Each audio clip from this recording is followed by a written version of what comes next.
Apostolic Spiritual Fathers. Now, I believe I identified three fairly common trajectories that occur with apostles in the church of the current era. One, that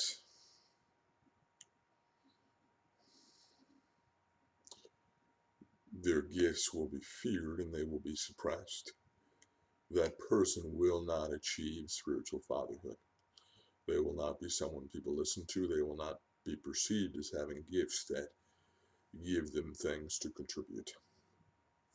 Second, that there will be those that obey God and disobey man or disobey the church. That's a hard concept to imagine, but will do what God told them to do. You see, Paul was not sent out. He began what God told him to do and was later in fellowship with the church at Jerusalem.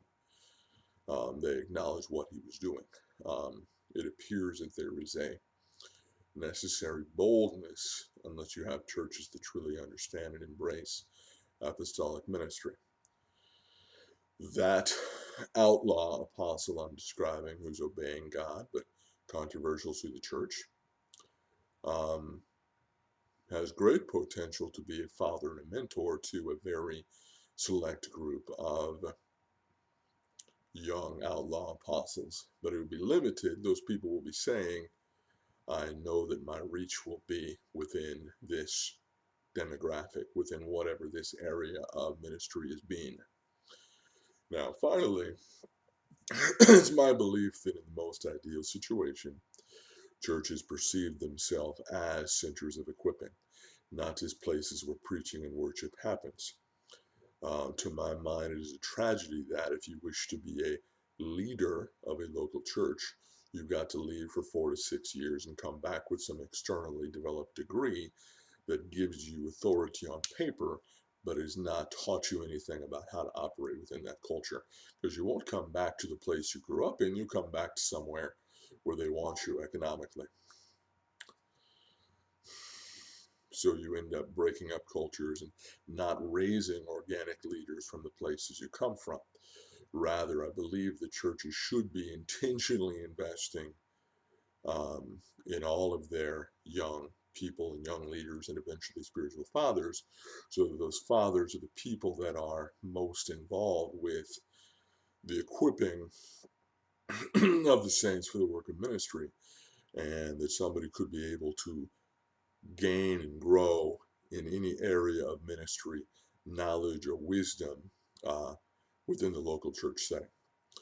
So I believe that in that situation that I so desperately crave to see occur within my lifetime, that I've never seen occur with my own eyes, that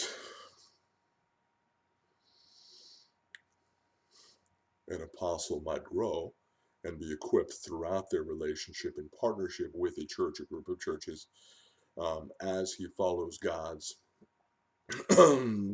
direction for his life, and then be able to age gracefully into a place that what he does is equip and father younger apostles and give wisdom and inspiration and spiritual guidance, and a sense that the wisdom is coming from someone of spiritual pedigree, um, different than what you would achieve from ministry schools or denominations per se, but a local church's equipping center that had representation of fivefold ministers, and this would be the real end point for apostolic leaders in churches to become, without having to leave and be, um,